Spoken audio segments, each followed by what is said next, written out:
Hello, good morning. Kamusta dyan? Today is Sunday at sa mga kagaya ko na hindi nagsisimba dyan, baka it's time for us para makapag-isip mabuti na kailangan talaga meron tayong personal na devotion sa ating Panginoong Diyos. Sabi nga sa Biblia, seek ye first the kingdom of God and all these things shall be added unto you. Diba?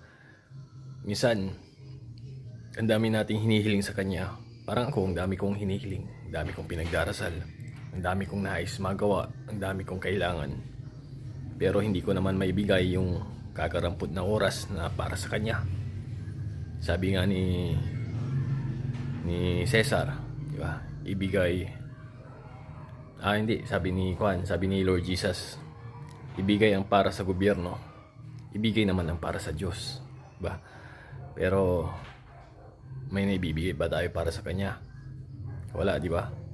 Mas marami tayong hinihingi kaysa sa binibigay.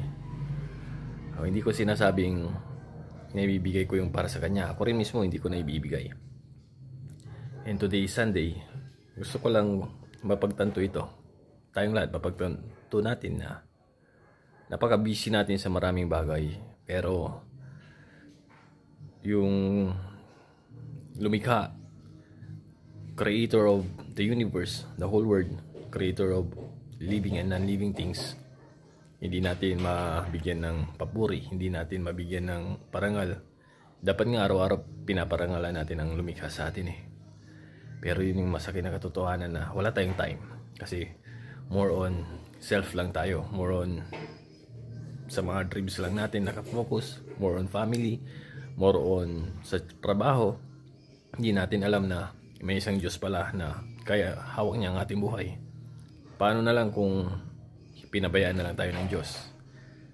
Yung bang hindi ka na niya ginising, di ba?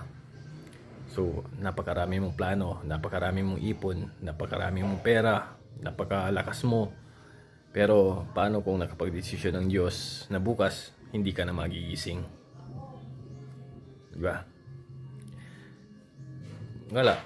Pag-isipan lang natin mabuti.